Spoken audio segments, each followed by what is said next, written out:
We got Brad and Julia Dees in here today, and from one insurance agent or agency owner to another, probably some of the most exciting people in the business. You know, it's a hard business to make fun, to make exciting, but if you follow what these guys are doing at Dees Insurance Group, you've probably seen them online. You've probably seen them at your local community or community events, networking events, things like that. They're everywhere, and so we had to get them on to introduce you to the people behind Dees Insurance Group. Thanks for coming on, guys. Hey, thanks for having us. Guys. We're really excited. And you guys are just right down the street from us, too. Right down the street. Makes it easy. It's Sarasota. Everything's right down the street. Yeah, right. Sure.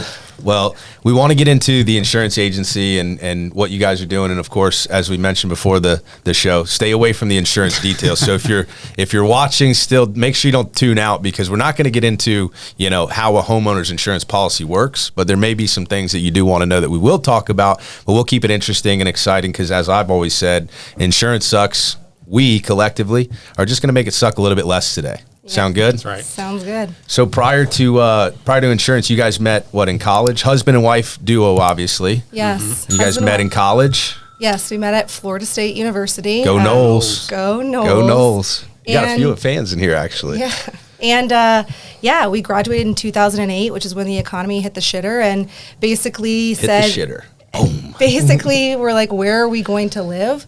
Brad's from Central Florida, and I am from Venice. And I thought, well, are we going to go to the middle of the state, or are we going to go over here? And so ultimately, when you're leaving and have no place to work right after college, you go to where you know people. And this was just a better place. Yeah, much better than Arvindale. Much better. Well, let me just first say, congratulations on making it out of Tally to begin with, right? That's always a feat in and of itself. I've got friends that never made it out. They're still there hanging out, doing the same thing. So Tallahassee can be fun. Congratulations on making it out. Thanks. And I spent some time in Auburndale. I think the only thing they got going there right now is Margaritaville campground that that's I was right. at. Congratulations to your friends that are still in Tally, too. Yeah, right. No shit. So you guys met in college? We did, yeah. Okay. Yep. And you decided on, Sarasota, Venice. Yep, we moved to Sarasota, and then at the time we weren't really sure exactly what we were going to do, and I ultimately got into medical sales, and Brad got into insurance for a captive agency, I guess. Not the one that just pulled out of Florida, right? No, but he was, let's just say, he was a good neighbor. And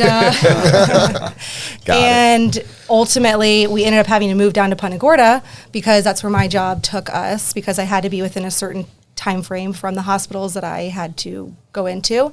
And we lived there for 2.5 years. We ultimately knew we wanted to get back up to Sarasota. It's just the best place to be. And that's when we decided that we were going to start a business. So we put the paperwork in to formulate that LLC and moved to Sarasota, got married, and the rest is history. The rest is history. I was going to say that. That's awesome. Obviously starting an insurance agency is tough, and not everybody knows what all goes into that. And how long were you selling insurance as a captive agent before you really went down? I was with State Farm for about, I'm not afraid to say it, for about 5 years, working for different agents throughout those 5 years. So in the industry for 5 years, and didn't really grow up wanting to go into insurance, right? I mean, who does that? So what got me into insurance was my father, who worked for State Farm corporate for 40 plus years. Obviously, he knew the industry quite well, and it wasn't until I got out of college that I realized what insurance was and how beneficial it can be and how good of an industry it was and all the residual income you can get. Just didn't know how difficult it might be in Florida, right? Yeah, right. So it wasn't until after college I realized that and joined on with State Farm, and kind of the rest is history there. I love it. So let's back up real quick. You guys obviously both went to Florida State. You met there. Tell us a story about how you met. We want to know a little bit more about the people behind the business. Yeah, leave that one to you. Good deferral there. My sister lived above him and his roommates, and essentially I came over and she showed me a guy that she had been talking to, and I looked out the window and said, but who's that one? And ultimately, for lack of better words, she said he was unpleasant. And I said... So you were just more interested. So I said, let me decide. Yeah. Exactly. Yeah, right. And so that's pretty much it. So I reached out on Facebook. So this is like online dating, I guess. But I friended all of his friends on Facebook at the time. Oh, wow. And then I sent him a message and said, hey, when are we going to hang out? After MySpace, before Instagram. Correct. Exactly. Yeah. Okay. Yep. You had to have a school account to be on Facebook. Okay. Yeah. At that time. College. So I remember that's a those long days. time ago, yeah. Yep. Before Tinder, Bumble, or any of those dating I don't know apps. what Yeah. you're talking about, Brett. Yeah, right. And you played baseball at Florida State, right? No, I played a couple years in junior college, kind Okay. of two different schools, and then I played a year up at Gardner-Webb University in North Carolina. So after that, I hung the cleats up after my junior year and just went to school at Florida State. I got you. So Yeah. she didn't fall in love with you because you played No. baseball. No. No, I fell in love with those him. devilishly good Yeah. I was looks, working at right? Circuit City, so it's probably because of It how many always TVs I is. sold. Yeah. A discount, you know? Oh, yeah. I love it. So, fast forwarding again to starting the insurance agency, you started here in Sarasota, correct? Correct. And as you were saying before, kind of as a, community that most of the insurance agencies in the property and casualty side are, multi-generational, been around for a while. What were some of the challenges you guys faced when you were, getting things going? I'll just start for one to say that our initial office was no bigger than this entire room. The conference room? I mean, it might have been smaller than this. It was like an actual executive suite, and it was Brad in there with his desk, and that was it. So one of the challenges that we faced starting off is that we were scratch. We didn't buy a book of business. We didn't have the money to do that. We just knew that we had, hustle and time, I guess, on our side. So that one of the challenges certainly was that we had no appointments with carriers. So even if we had 100,000 people call us and say we want insurance, we couldn't write them with anybody. So that was a major thing. Yeah. But also the income side of things. That's something that I think about. People don't think about much with entrepreneurship is when you start out, you don't start out making money. Right. Or if you do, you're usually reinvesting that back into your business. So that's why I kept my medical sales job for a period of time. So that way Bridge the gap. we weren't both without money. And so that's a unique piece of it is that we are not just business partners, but we are a family. Right. So having to have that income coming from somewhere else is super important. That was a challenge that we faced early on. But also an opportunity because with two potential income streams, you could have bridged the gap for him, whereas if he was by himself, maybe he doesn't take sure. that leap. Yep, absolutely. Definitely. Yeah. Yeah, most entrepreneurship stories are not glamorous in the beginning. I mean, a ridiculously high percentage, I forget the stat, but a very high percentage of businesses are started with home equity lines of credit. That's basically somebody saying, I see charm in that, Yeah, I mean, you're either going to figure it out or you're going to be on the street. I pulled $100,000 out for this $250,000, startup. I pulled some money out in a HELOC, so that's an interesting stat. I didn't realize that. It's really good- high. I mean, I'll get it. We'll put it in the notes. Yeah, for sure. I like that. Now, you mentioned the carriers, so you want to educate us as a stupid roofer. How do you get, bound by the carriers, or what's the terminology? Appointed. Yeah, you Appointed? get appointed by the carriers. Okay. Yeah, and even now, it's even more difficult to get appointed by carriers because of everything that's going on with the insurance market in Florida. So, getting appointed basically means you have the ability to write insurance through that company. Understood. What's the criteria they're looking for from the agencies? A lot of times, you got existing book of business. Yeah. Established business. So you think about going into this So you're 0 for scratch 2. agency. Yeah.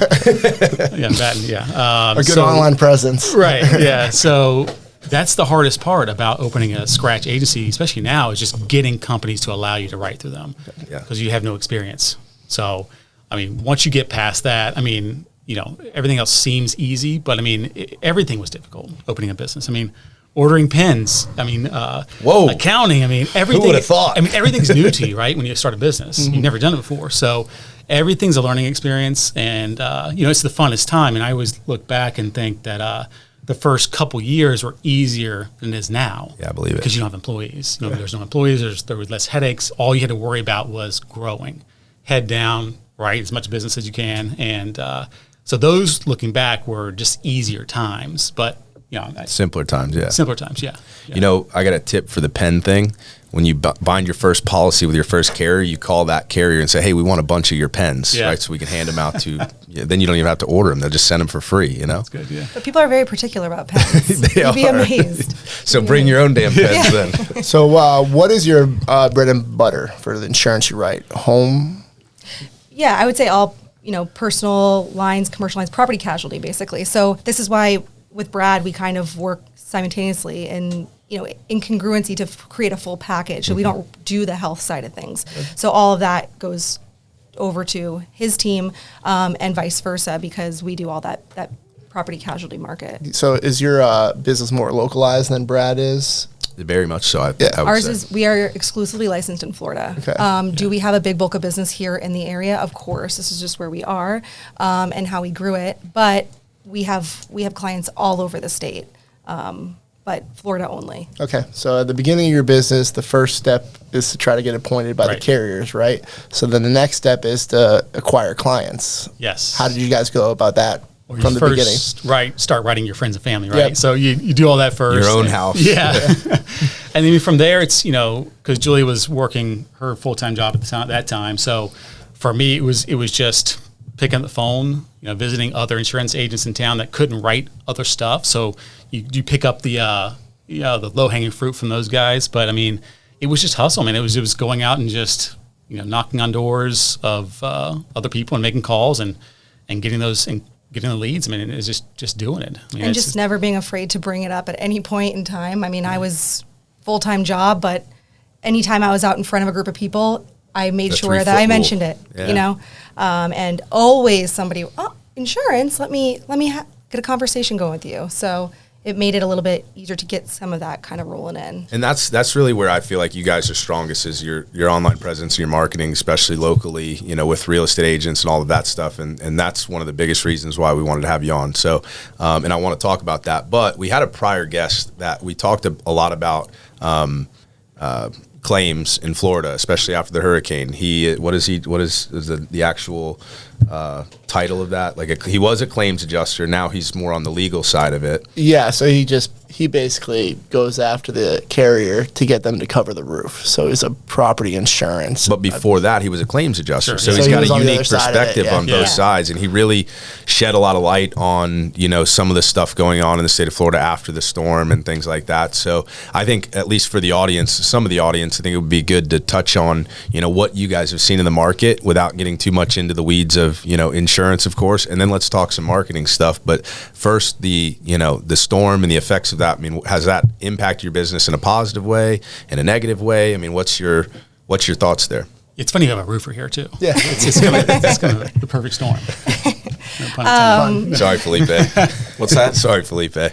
Insurance, roofing, and then I have an insurance license, right? there you go. I don't use it, but Full circle. Hey, Felipe actually has an insurance license, and he's an avid golfer. He's an man. avid I golfer. wouldn't say avid. I don't use that word generally. Not an avid anything.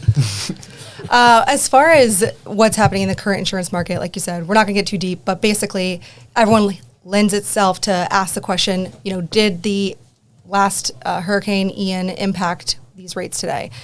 It is a ton of things that are coming together, and Right. yes, what happened with Ian certainly is making it more challenging, but this has been years coming. I mean, if you want to find somebody that's just exhausted, who's making the same amount of money to do 7 times the amount more work, it's the insurance agent staff and team.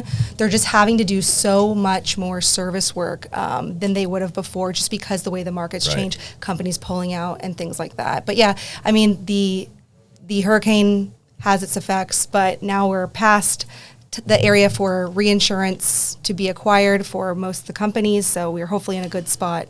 And you guys do a great job. Sorry to interrupt, but you guys do a great job of educating, the consumers on the things going on and stuff like that. So we'll make sure to link your stuff and where anybody can find more educational content on, Yeah. even how to get a homeowner's Right. insurance policy right now is Yeah. not even an easy thing to do. Yeah. Now, let me ask you this. It has its negative effects for the staff and handling all the volume of questions and the claims, and you guys get stuck in the middle of that. But it also lends the opportunity for someone that's younger and hungry like you to go out and acquire new policies, correct? Because, for for sure. because Yep. with change comes opportunity, right? Absolutely. Exactly, So yeah. the old sleepy guy, Yep. he might lose some clients to the young hungry couple, correct? And Yeah, you we got it see that No happening. offense, old sleepy guys. We see that happening now and over the past few years. It's like you said, if you're still hungry and going after it, you're going to get it if the opportunity strikes. Right. The same policy requires that much more work. Yes. You know that. Well, before and they- it's a change, right? A change in events because say the carrier leaves the state, right? Someone that hadn't looked at their policy in 5 years, now they're on the phone with their agent. Hey, what's going on here? This might be a good time to shop with different agencies, correct? You got it correct, yeah. I was surprised to see that State Farm pulling out displaced only 100,000 policies. Farmers. Yeah. That's what I meant. Farmers Insurance pulling out of the market displaced 100,000 policies. I'm like, I would have thought they actually had more market share than that even. But Yeah, I They're was just a little not- surprised too yeah, about that. They're not very big here. So I kind of have an offbeat question. Okay. You know, you guys are doing more work on every policy, right? And obviously these policies are more expensive now because of all the recent events. Does that mean you actually can make more premium on the policy? No, they give big discounts now. Or is it, No, you're I've never been on that side of the insurance yeah. business. No, you're I'm just right. interested. You know? sure. You're right. So we The get premiums. we get paid off the premium. So yeah, the higher the premium, the more we get paid. Right. So However, you're doing more work, but you know, in theory- essence, you're getting paid more. However, with everything going on, insurance companies are lowering the agent's commissions. Yeah. Okay. Because gotta come from that's a somewhere, knee-jerk yeah. reaction. We're losing money. Like, how do we get more money? Let's cut the agent's commission. I figured it wasn't So, that yeah. easy. So Yeah. I'm glad you addressed and that. and the cool thing about insurance is the residual income. That's what I mean. Oh, That's yeah. the sexy part of it, right? And so a lot of these agents will write these policies, and the goal is to have that client stay at that and just stay forever, right? Without having to do additional work, you're just collecting additional Right. premium. You only have to sell the client once. Exactly. As opposed to other businesses, you know, you Right. gotta sell Yeah. every Right. single time. So now in this ever-changing market over the past 3 years, you're having to basically start over with each client every single year, possibly midterm. Right, because the policies are changing and you need to redo them. Yep. Yeah. Yep. But I asked that question for a very specific reason because I think people need to know that just because the policy costs more doesn't mean you're just necessarily benefiting. Right. Right. Because, you know, they change the payouts. For you know, sure. It's more Yeah. work. Yeah. You're paying more for staff. I mean, it's insurance is complicated. Yeah, absolutely. All right, guys, we're going to get ready to take a quick break to get to know our guest, the Dees, a little bit better, and we'll be right back after this.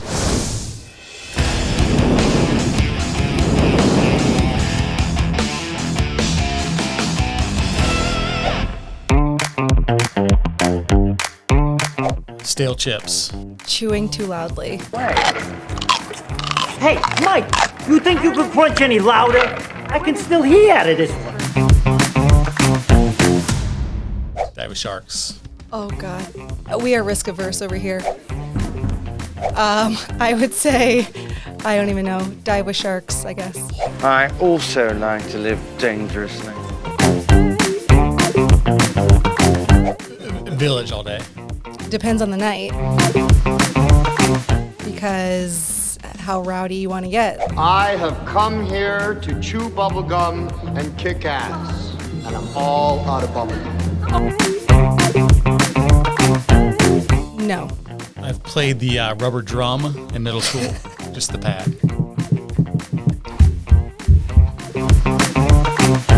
iOS. Is that a real question? Yeah, iOS. You have chosen wisely. I don't know. I just burn CDs. Yeah. Yeah, Outcast. Outcast. AT aliens? Aliens? Yeah. Probably like, what's the name? Harvey Danger?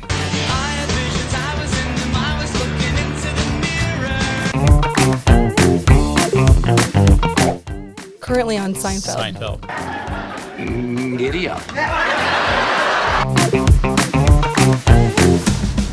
Rolling Stones.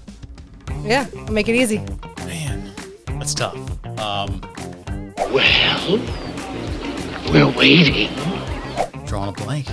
For some reason, Juvenile's come to my head. Yeah, I just guys recently saw him online. Oh man, He's like Tim McGraw, Juvenile. mix of country rap. Let's go rock. Let's go to Kurt Cobain for that, and then what's left? Classical. Maybe classical. A little Beethoven Let's in leave there. it at 3. Let's leave it at 3.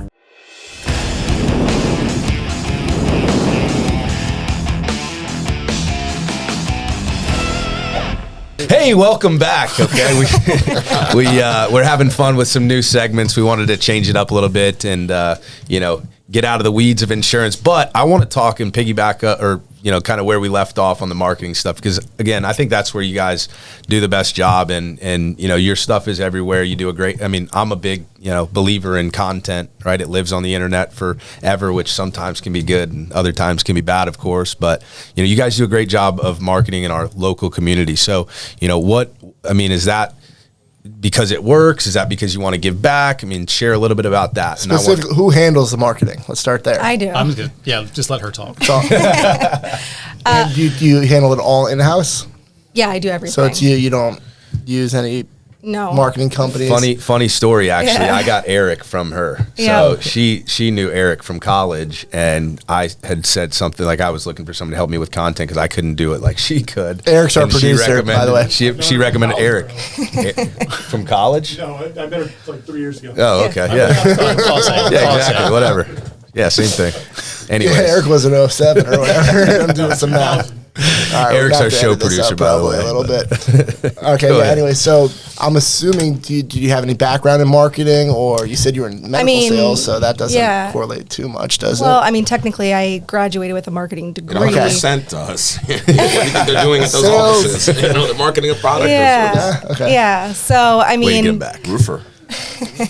I do have a marketing degree, but no, like to your question, Brad, we do it to give back to the community, because especially in these past few years, there's been so many pressing questions with insurance. Yeah. What does it mean? What's going to happen to us? Where do we sit? And especially on that side of it, a full, economic overview.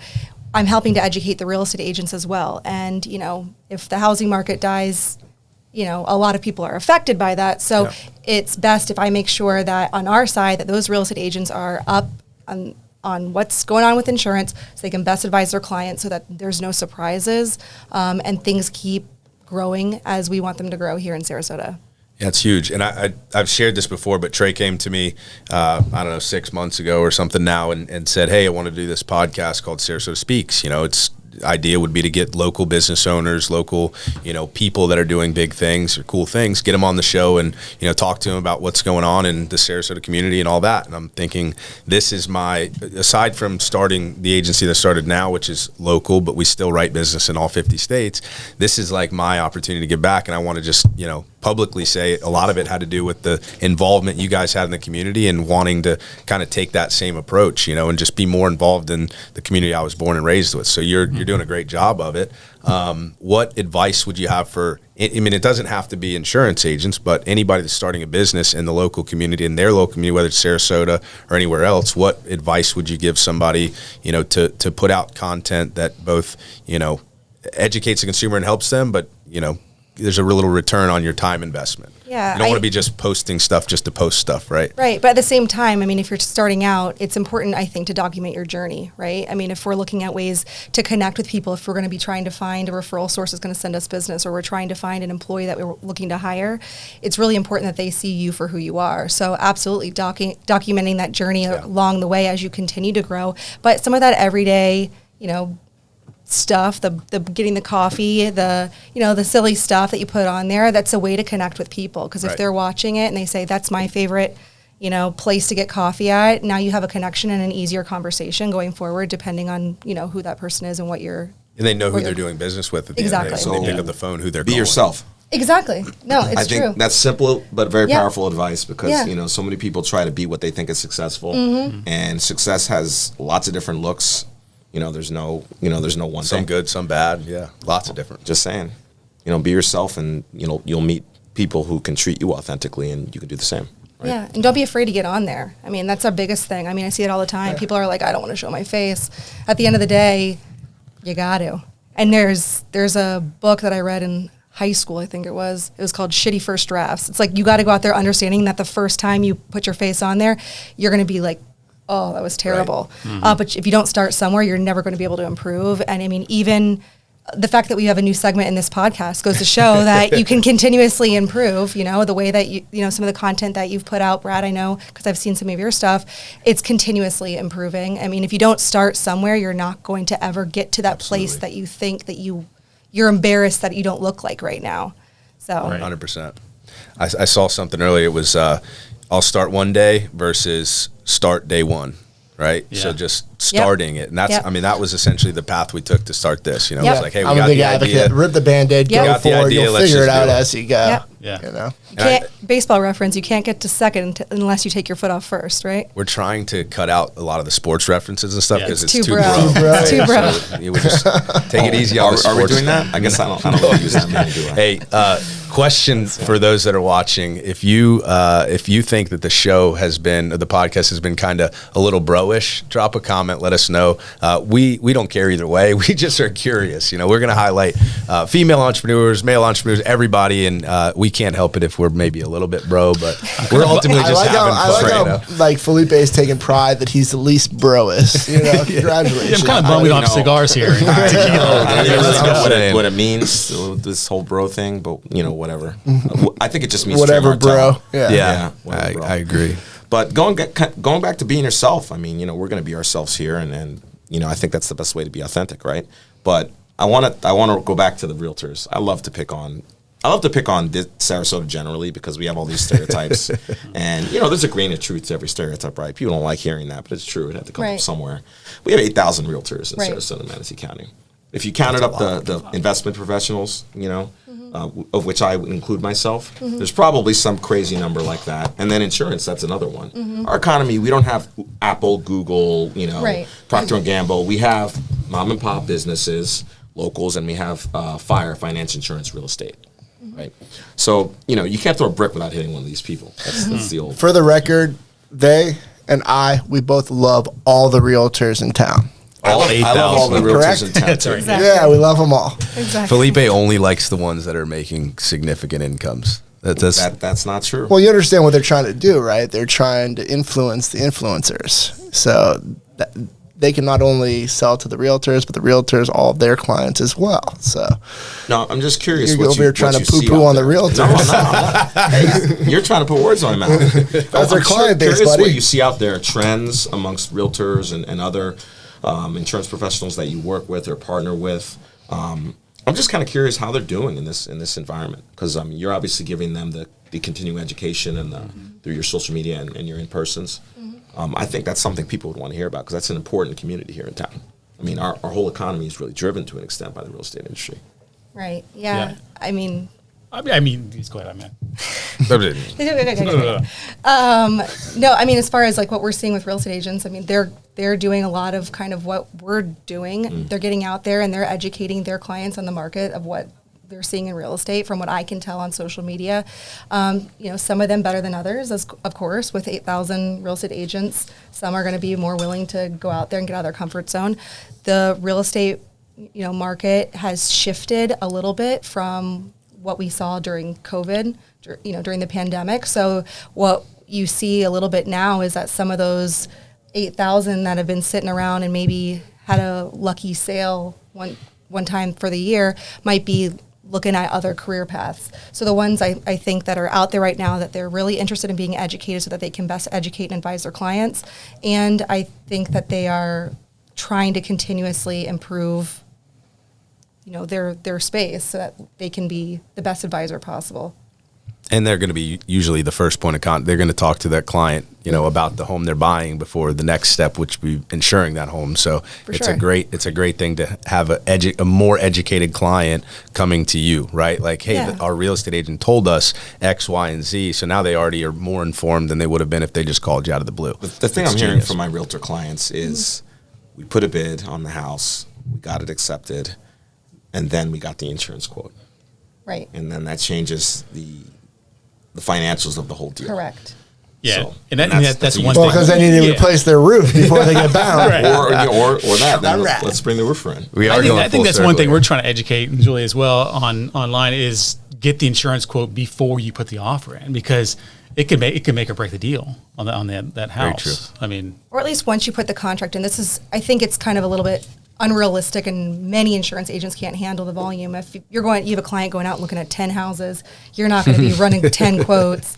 You know, here's my login. Just run the quotes yourself. Okay. Yeah. So, I mean, the realistic thing, and that's part of what my education that I provide to them, is when do you get insurance involved? Too often people are waiting till the very end. Too often people are waiting until after the inspection period, in which now insurance comes back, it's too high, they've got DTI issues, or it's just too high out of their comfort zone for what they want to pay for their monthly payment for their mortgage. And, then we're kind of having to strip policy, and it's just not in the best interest of the client. So the sooner you can get insurance involved, the better you're going to be able to help advise your client from a real estate perspective, because once you're under contract, you've got that inspection period. If we can come up and say, hey, we need a new roof, you can now renegotiate your contract to put it into a more desirable situation for the client. Where's the sweet spot? Right before the inspection period, during the inspection period? Right when you go under contract. Right under contract. Yep, that's the ideal spot, because we know you're interested in the home. It's not just like, we're looking at 10 homes, like I said.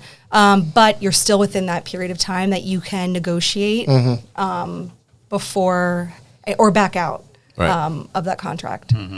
That's awesome. And listen, our goal obviously is to provide some sort of value to the listeners. And I think this has been a great conversation so far for anybody that's buying a home or buying another home, or, just interested in what's going on. So what's going on with Dees Insurance Group in the future? Looking ahead, I know you guys have expanded a little bit into some new office space. That's exciting stuff. So what is the road ahead for Dees Insurance Group look like?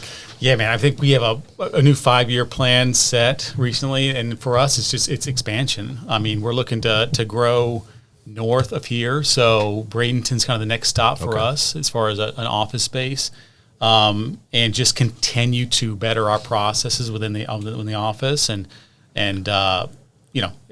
expand even beyond that after Bradenton, I think. So it's just always just growth. In your Sarasota location, now you have room for more agents. Are you bringing on more staff there as well? Yeah. Yep. I mean, Sarasota will always be our hub for our office, but I mean, we can see ourselves branching out to definitely other locations within Florida. I think for me personally is to attract young talent. We have such great people here in Sarasota, and they just don't find insurance sexy.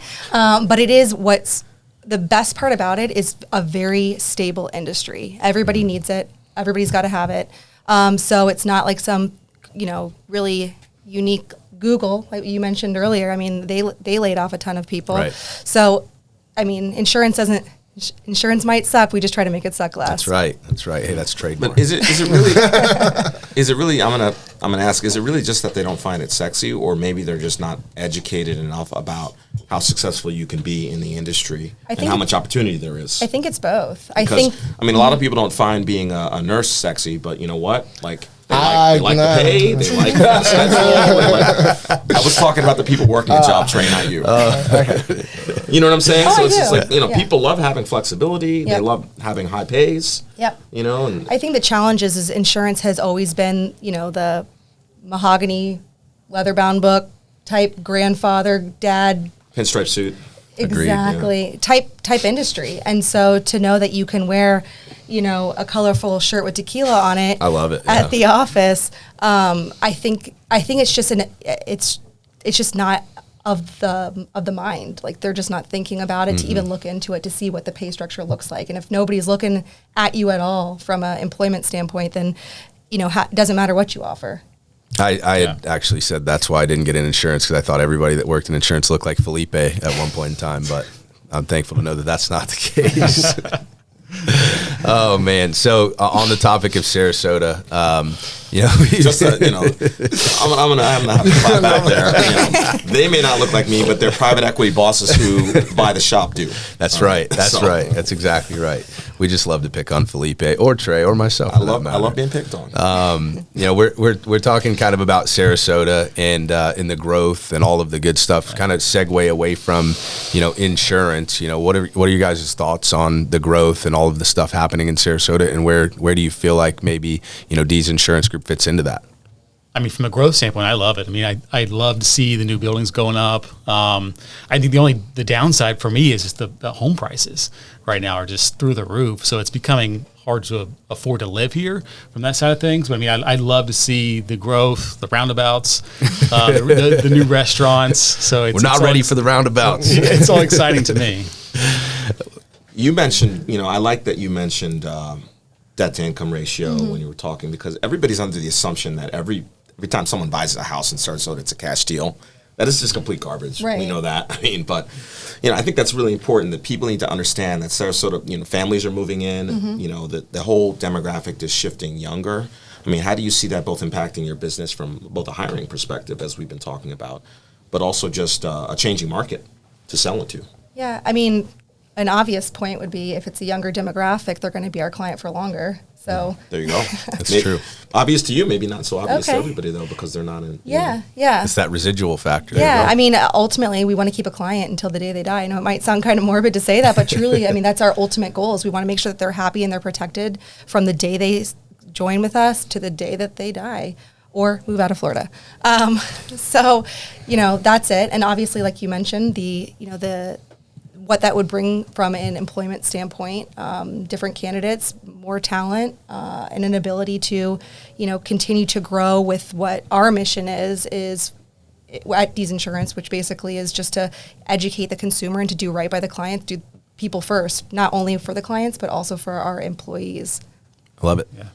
I love it. Well, I want to say on behalf of, all of us, thanks for, jumping in this today. Yeah. We know we wanted to definitely, highlight the fact that you guys are doing great in the local market. One of the biggest things about the podcast is to highlight, people that are committed to our community and doing a great thing in our community. So you guys are doing it. We love it. But before we jump off, I think Trey has a question he wants to. Relating to the growth of Sarasota, you guys kind of jump the gun a little bit, but we like to get everybody's opinions on roundabouts. Yeah. Love them, like them, hate them.